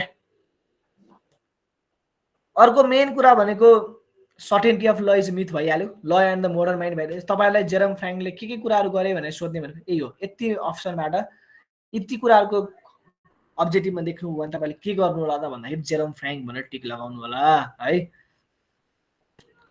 अब अर्को छ कार्ल्स लिलिविन भन्ने छन्, इम्पोर्टेन्ट स्कलरहरू नि, कार्ल्स लिलिविन टिप्नु होला। कार्ल लिलिविन भनेका पनि को हुन् त भन्दाखेरि रियालिस स्कुल अफ लका के हुन् त भन्दाखेरि यिनी एउटा जुरिस्ट हुन्, एउटा स्कलर हुन्। यिनी पनि अमेरिकन लिगल रियलिजममा यिनले फोकस गर्छन् है। यिनले के कुरामा फोकस गर्छन् त भन्दाखेरि कानुन, ऐन नियममा कानुन के बनेको छ भन्दा पनि त्यो कानुन समाजमा कसरी प्र्याक्टिसमा रहेको छ भन्ने कुरालाई यिनले बढी फोकस गर्छन्। बुझ्नुभयो नि? ऐन कानुनमा के छ त्यो कुरालाई वास्ता भएन कि कानुनमा, समाजमा कानुनको त्यो प्रभाव के छ, फङ्सनिङ के छ भन्ने कुरालाई यिनले फोकस गर्छन्। यिनको मेन भनेको यिनले के कुरालाई फोकस गरे त भन्दाखेरि some realism about the realism भन्ने यिनको एउटा किताब हो। यो सोध्छ तपाईँलाई यो किताब कसले लेखेका हुन् भनेर सोध्यो भने कार्ल्स लिलिविन भन्ने अप्सन देखाएर टिक लगाउनु होला। अर्को मेन कुरा भनेको वाट ल इज एन्ड वाट ल अट टु बी भन्ने कुरालाई छुट्याउनु पर्छ। जस्तै वाट ल अट टु बी भन्ने कुरा कुन स्कुल अफ थ्योरीको हो भन्दाखेरि नेचुरल ल अफ थ्योरी हो। कानुन के हो र कानुन कस्तो हुनुपर्छ भन्ने कुरालाई कम्प्लिटली रिजेक्ट गर्नुपर्छ भन्ने कुरा हो। कानुन कस्तो हुनुपर्छ भन्ने कुरालाई हामीले कानुन के हो भन्ने कुरासँग जोड्न मिल्दैन भनेर भन्छन् क्या यिनले। अनि अर्को यिनले के कुरा गरे त भन्दाखेरि यो emphasise the precedent as a sources of law भन्ने कुरा अघि नै आइसक्यो। यो स्कुलकै सोर्सेस अफ ल प्रिसिडेन्ट हो भनिसकेपछि त अब जुरिस्टरको पनि त्यो कुरा अब सहमत हुने नै भइहाले। अर्को यिनले कुरा के गरे भन्दाखेरि society changes faster than the law भन्ने कुरा यिनले यो कुरामा विश्वास गर्छन्। Society changes faster than the law भन्ने कुरा कानुन भन्ने कुरा जहिले पनि के हो त भन्दा समाजमा जस्तै अहिले हाम्रो समाजमा के छ त भन्दा LGBTIQ का कुराहरू छन्, थर्ड जेन्डर राइटका कुराहरू छन्। यी कुराहरू भनेका के हो त भन्दाखेरि सोसाइटीले ललाई चेन्ज गरेका कुराहरू हुन्। सोसाइटीले ल मार्फत चेन्ज ल्याएको कुरा, सोसाइटीले गर्दा लमा चेन्ज आएका कुराहरू, यिनी यो कुरामा विश्वास गर्छन्। कानुन भन्ने कुरा जहिले पनि के हुन्छ भने समाज भन्ने कुरा जहिले पनि के हुन्छ भन्दाखेरि कानुनभन्दा फास्टर हुन्छ, यो कुराले के गर्छ चेन्जेस ल्याउँछ भन्ने कुरा हो। यो किन पनि हो त भन्दाखेरि अघि नै हामीले भनिसक्यौँ, यो कुरा आइसक्यो। अर्को भन्ने कुरा, यो कुरा इम्पोर्टेन्ट छ, हेर्नु होला। ल इज लाइक अ लिटल पटी इन द ह्यान्ड अफ जज भन्ने कुरा हो के। यो के हो त भन्दाखेरि न्यायाधीश कानुन कस्तो हुने, कानुन कस्तो बनाउने, कानुनले कसरी गभर्निङ गर्ने भन्ने कुरा न्यायाधीशको हातमा हुन्छ भन्छन्। जस्तो रञ्जन कोइरालाको केस, महाभियोगको केस, यी कुराहरू भनेका के हुन् त भन्दाखेरि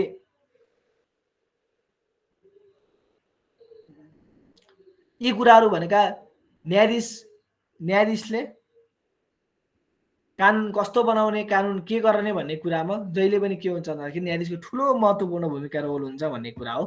त्यही भएर तपाईँहरूले रियालिटी स्कुललाई जति पढ्नुहुन्छ त्यति गहिराइमा जानु भने त्यति नै मजा आउन सक्छ। तपाईँले जस्तो नजिर तपाईँहरूमा बिस्तारै त्यो बानी बस्ला, तपाईँहरूले कानुनको व्याख्या, कानुनको सर्वोच्च अदालतले प्रतिपादन गरेका नजिरहरू पढ्नुभयो भने तपाईँलाई त्यो त्यति नै मजा लाग्ने कुरा हो। त्यति नै तपाईँलाई रियालिटी स्कुल अफ ल त्यति नै तपाईँलाई के गर्छ भन्दा गहिराइमा जाने कुरा हो। यो भनेको कार्ल लिल्युविनले यो कुरा गरेका छन्। तपाईँलाई यसबाट मेनली सोध्ने भनेको फ्र्याङ्क सोध्छ, ग्रे सोध्छ र मेन भनेको होम्स सोध्छ। यी कहिलेकाहीँ फ्याट्टाफुट्टा सोधिहाल्यो भने यी कार्ल लिल्युविन यी के भनेका रहेछन् त कार्ल लिल्युविनले भन्ने कुरालाई सम्झिनु होला। यो law should be in the flux, कानुन भन्ने कुरा जहिले पनि परिवर्तनशील हुनुपर्छ। कानुन के हो भन्ने कुरा some realism of the realism भन्ने बुक कसले लेखेका हुन्, यी कुराहरू के हुन्, यी किताबहरूको बारेमा बढी सोध्छ। अर्को भनेको बेन्जामिन कार्डोजो भन्ने छन्, यिनका यो किताबहरू हेर्नु होला, the nature of the judicial process the growth of law भन्ने कुरा। यो दुईटा किताबहरू भनेका कसले लेखेका हुन् भन्दाखेरि बेन्जामिन कार्डोजो भनेर लेखेका हुन्। बुझ्नुभयो? यो कुरालाई हेर्नु होला, यो दुईटा किताब टिपिराख्नु होला, स्लाइड पनि सायद पठाउँछु मैले। अब मेन कुरा भनेको यो भनेको अमेरिकन रियलिजमका जुरिस्टहरू। तपाईँलाई सोध्छ बेन्जामिन कार्डोजो कुन रियलिजमका जुरिस्ट हुन् भनेर आयो भने आँखा चिम्म गरेर के लेख्नु होला त भन्दाखेरि अमेरिकन रियलिजममा टिक लगाउनु होला। अब तपाईँहरूलाई यो भयो अमेरिकन रियलिजमको कुरा। अब अर्को छ स्क्यान्डिनेभियन रियलिजमको कुरा। स्क्यान्डिनेभियन रियलिजम भनेको कुरा जहिले पनि केमा कुरा फोकस गर्यो भन्दाखेरि यसले फ्याक्टमा कुरा गर्छ, यो साइन्टिफिक एप्रोचको हुन्छ भन्ने कुरालाई बुझ्नु होला। स्क्यान्डिनेभियन कुन रियलिजमले साइन्टिफिक एप्रोचमा फोकस गर्छ भनेर सोध्यो भने तपाईँलाई स्क्यान्डिनेभियन रियलिजम भन्नु होला। यो कुराहरू सोध्छ। यसले मेटाफिजिकल आस्पेक्टको कुरामा यसले इग्नोर गर्छ। मेटाफिजिकलका कानुनको अनुभव के छ, कानुनको व्यावहारिक पाटो के छ, कानुन समाजमा फङ्सनिङ छ कि छैन भन्ने कुरा, यी भनेका गौण कुरा हुन् भन्ने कुरा यसले फोकस गर्छ। साइन्टिफिक एप्रोचको हुनुपर्छ कानुन भनेर भन्छ। अर्को भनेको यसले राइट्स, ड्युटिज, जस्टिसहरूको बारेमा कुरा गर्छ, जस्टिस फेयरनेसको बारेमा कुरा गर्छ। अब यसको मेन भनेको हेगरस्ट्रोम भन्ने छ, यसका फादर एकजना स्विडेनका हुन् नि। स्क्यान्डिनेभियन रियलिजम भनेको के हो त भन्दाखेरि स्क्यान्डिनेभियन कन्ट्रीहरूमा बढी अप्लाइड हुन्छ। हेगरस्ट्रोम भन्ने एकजना जुरिस्ट छन्, यिनी भनेका फादर अफ स्क्यान्डिनेभियन रियलिजम हो। जस्तै अघि हामीले होम्स पढ्यौँ, होम्स भनेका अमेरिकन रियलिजमका फादर हुन् अथवा रियलिटी स्कुलका पनि फादर हुन्। तर स्क्यान्डिनेभियन रियलिजमका फादर को हुन् भनेर आयो भने हेगरस्ट्रोम लेख्नु होला है। यो स्कुल अफ ललाई के पनि भनिन्छ त भन्दाखेरि नर्डिक लिगल रियलिजम पनि भनिन्छ है। यो कुरा याद गर्नु होला। जस्तै के पनि भनिन्छ त भन्दाखेरि नर्डिक लिगल रियलिजम पनि भनिन्छ भन्ने कुरालाई नबिर्सिनु होला। यो कुराले हेर्नु होला है। अर्को यिनको मेन आइडिया भनेको यिनको कानुन भन्ने कुरा जहिले पनि मेटाफिजिकल आस्पेक्टमा हुनुपर्छ भनेका छन्। स्क्यान्डिनेभियन लिगल रियलिजमका यिनी फादर हुन्, यो कुरालाई नबिर्सिनु होला। अरूको भनेका लन्डेस्टेड, यिनी सबै जुरिस्ट हुन्। अल्फ्रोस पनि जुरिस्ट हुन्, ओलिभर कोरोना पनि जुरिस्ट हुन्। यिनीहरूको बारेमा तपाईँले खासै सोध्दैन, कसले भनेको भनेर सोध्दैन, तर पनि यिनीहरूको बारेमा यिनीहरू को हुन्, यिनी सबै के हुन्छ भन्दा तपाईँलाई के सोध्छ त भन्दाखेरि तीनटा एउटा स्कुल एउटा जुरिस्टको नाम दिन्छ, जस्तै तपाईँलाई ग्रे दियो, होम्स दियो, र अर्को को दियो त फ्याङ दियो, अनि अर्को को दियो ओलिभर क्रोना दियो। यिनी मध्येमा स्क्यान्डिनेभियन रियलिजमका जुरिस्ट कुन भनेर सोध्यो भने ओलिभर क्रोना भनेर लेख्ने। जस्तै त्यस्तै के हुन्छ, एउटामा हेगरस्ट्रम दियो, एउटामा अल्फ्रस दियो, एउटा लन्डेस्टेड दियो, तर अर्कोमा के दियो जेरोम फ्र्याङ्क अथवा कार्ल लिविन दियो भने यो मध्येमा अमेरिकन रियलिजमको जुरिस्ट कुन भनेर सोध्यो भने के लेख्ने त भन्दाखेरि कार्ल लिविनमा टिक लगाउने। त्यही भएर तपाईँहरू डिपमा जानु पर्दैन, एकदम जनरल सर्फेसली मात्रै पढ्ने हो। यी जुरिस्टहरू कुन स्कुलका रहेछन्, यी जुरिस्टहरूले कुन कुन किताबहरू पब्लिस गरेका रहेछन्, यिनी जुरिस्टहरूले के गरेका रहेछन्। जस्तै अल्फ्रोसको एउटा ऊ छ अन ल एन्ड जस्टिस भन्ने छ, एउटा अन ल एन्ड जस्टिस 1953 को जस्तो लाग्छ मलाई, 1953 को नै हुनुपर्छ, एउटा किताब छ। अब यो किताब कसले लेखेको हो भनेर सोध्न सक्छ, अथवा अल्फ्रोसको किताब कुन हो भनेर सोध्न सक्ने अवस्था पनि आउन सक्छ। त्यही भएर यस्तो क्वेसनहरू तपाईँलाई सब्जेक्टिभ एन्सर भएको भए के लेख्ने कसो गर्ने भन्ने तनाव हुन्थ्यो है। तर तपाईँको अब्जेक्टिभ टिक लगाउने मात्र भएको भएर के भयो त भन्दाखेरि अब अल्फ्रोस भन्ने बित्तिकै सम्झिने बित्तिकै के लेख्नु पर्यो, on law and justice. On law and justice कसको? अल्फ्रोसको। स्क्यान्डिनेभियन रिलिजन कुन स्कुलका फादर हुन्? स्क्यान्डिनेभियन रिलिजन फादर हुन् हेगरस्ट्रम हुन् भन्ने कुरा सम्झिनु पर्यो है। अब अर्को छ लन्डेस्टेड। यिनले के थ्योरी प्रपोज गरेका छन् भन्दाखेरि social utility theory, social utilitarianism theory. यो थ्योरीका प्रपाउन्डर कोन भनेर आयो भने लन्डेस्टेड भनेर सम्झिनु होला। अब्जेक्टिभमा सम्झिने नै यही हो। यो भनेको तपाईँले जतिबाट हेर्नुभयो, जतिबाट पढ्नुभयो त्यतिबाट याद हुने कुरा हो। सब्जेक्टिभ भएको भए तपाईँले यिनीहरूको बारेमा पछि अब जब तपाईँ एलएलबीको इन्ट्रान्सको लागि नाम निकाल्नुहुन्छ त्यसपछि तपाईँले मजाले सबैका स्कलरहरूको बारेमा छुट्टै मजाले पढ्न सक्नुहुन्छ। तर अहिले तपाईँले के चाहियो, तपाईँले डिपली जानुभयो भने त्यति कुरा नै तपाईँलाई झुकिन्छ, किनकि तपाईँलाई गाह्रो सोध्ने पनि होइन। पास्ट इयरको क्वेसनहरू हेर्नुभयो होला, टिपिकल क्वेसनहरू सोध्छ। ल इज द कमान्ड अफ सोभरेन कसले भनेका हुन् होइन, प्योर थ्योरी अफ ल कसको हो, यी कुराहरू सोध्ने भएकाले तपाईँले खासै त्यही भएर डिपली जानु। त्यही भएर अब तपाईँलाई एक्चुअली फेरि पनि भने मैले अमेरिकन रियालिटी स्कुल भनेको यथार्थवादी सम्प्रदाय भनेको कानुनले अदालतले कानुन मार्फत के कुरा बोल्यो भन्ने कुरा नै यथार्थवादी सम्प्रदायको एउटा बियो हो। यसको जिस्ट भनेको नै त्यही हो है। अदालतले यसले के कुरालाई सोर्सेस अफ ल मान्छ त भन्दाखेरि नजिरको सिद्धान्तलाई कानुनको स्रोतको रूपमा मान्छ। नजिरको सिद्धान्त भन्ने बित्तिकै धारा 128 को 4 सम्झिनु होला। नेपालको संविधानको धारा 128 को 4 ले यो कुरालाई लिएको छ, यी कुरालाई सम्झिनु होला। अर्को भनेको न्यायाधीशले आफ्नो फैसला, ल इज व्हाट कोर्ट डिसाइड भन्ने कुरा सम्झिनु होला। न्यायाधीशले आफ्नो फैसला मार्फत जे कुराको निर्णय गर्छ त्यही कानुन हो भन्ने सम्झिनु होला। अन्तिममा के सम्झिनु होला, रियालिटी स्कुलभित्र पनि दुईटा स्कुलहरू छन्, एउटा अमेरिकन रियालिजम भन्ने छ, एउटा स्क्यान्डिनेभियन रियालिजम छ।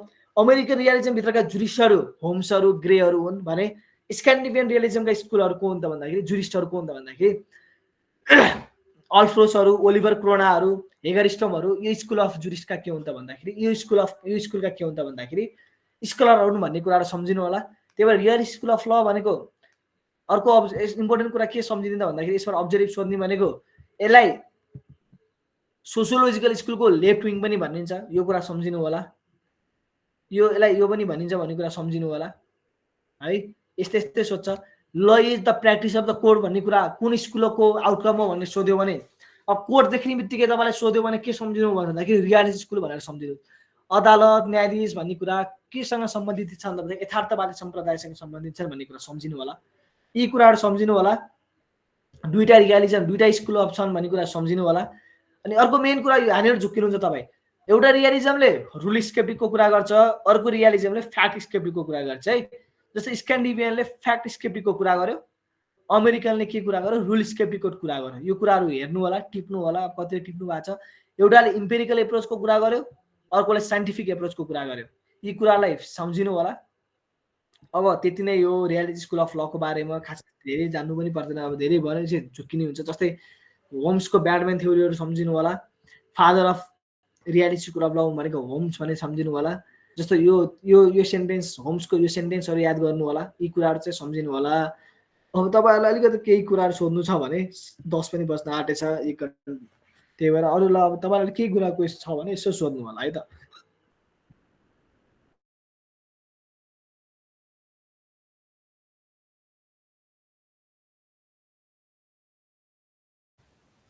यो अहिले क्लास सक्यो भने यो स्लाइड शेयर गरिदिनु होला नि हामीलाई। हस् हस् स्योर स्योर हुन्छ 100%।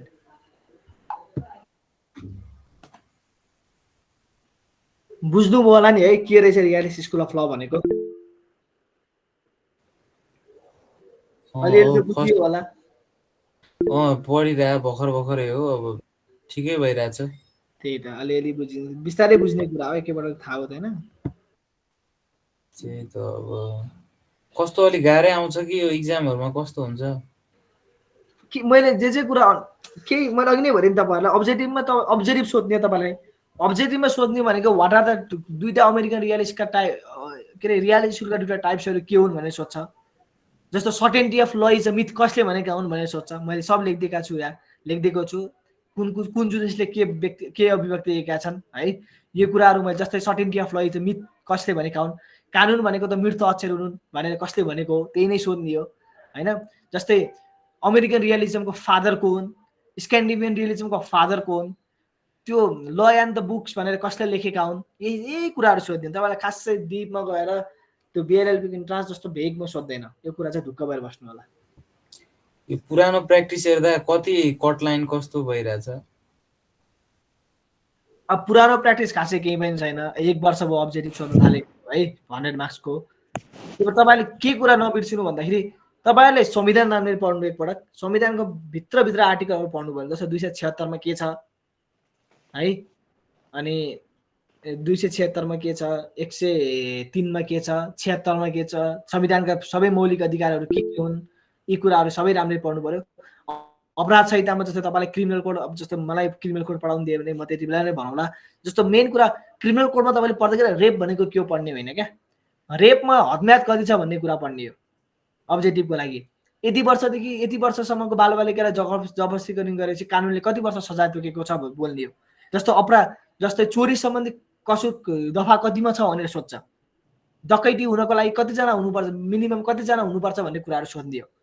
डकैती सम्बन्धी हदम्याद, डकैती चोरी सम्बन्धी अपराधको हदम्याद कति रहेको छ भनेर सोध्छ। क्वेसन यसरी सोध्छ। तपाईँले चोरी त्यो सब्जेक्टिभ जस्तो भए पो तपाईँले के गराउनु कसो गरौँ भन्ने गाह्रो हुने हो। सोध्ने भनेको अपराध कुन दफामा छ, यसमा हदम्याद कति छ, यसमा सजाय कति छ भन्ने कुरा नै तपाईँलाई सोध्ने हो। त्यही भएर खासै गाह्रो हुँदैन, पढेपछि खासै केही पनि छैन। सुरुमा तपाईँलाई के कसो हो, अब तपाईँले यो जुरिस्प्रुडेन्सबाटै सुरु गरेका हुनाले तपाईँलाई के कसो हो के हो भन्ने कुरा गाह्रो लाग्न सक्छ स्वाभाविकै पनि। किनकि अब तपाईँले सुरुमै विधिशास्त्र पढ्नुहुन्छ, विधिशास्त्र नेभर एन्डिङ हामी पढे समुद्रको गहिराई जस्तै हो, जति गए पनि यो भेटिँदैन नभेटियो कहिले पनि सकिँदैन भनेर भनिन्छ क्या।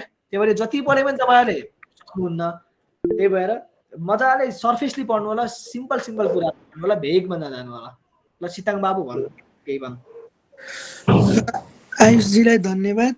भोलि चाहिँ हाम्रो मक टेस्ट हुन्छ बिहान 7 बजेदेखि 8:40सम्म भ्यालीभित्र रहनुहुने अनलाइन वा फिजिकल पढ्ने सर म्यामहरू सबै उपस्थित भइदिनु होला भन्न अनुरोध गरेको मैले।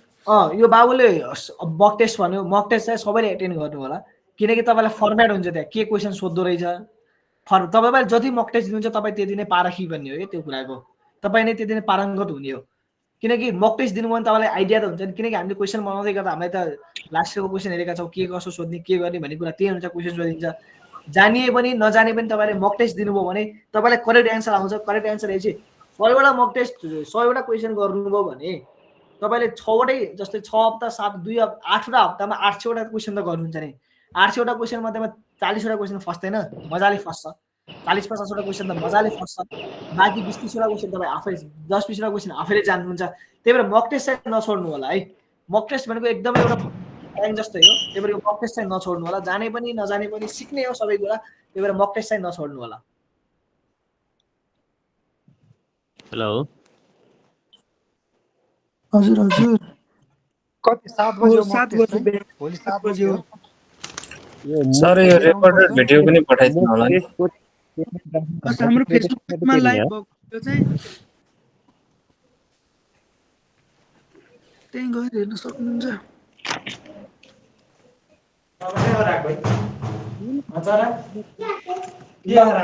गरौँ है त, कसैले केही छ? तर यो टेस्टको चाहिँ पेमेन्ट चाहिँ कसरी गर्ने हो? हजुर आवाज बुझिएन नि। भनेको टेस्टको पेमेन्ट राख्छ। टेस्टको फिजिकलै कति होला बजे सिताङ भाइसेनको 7 बजे।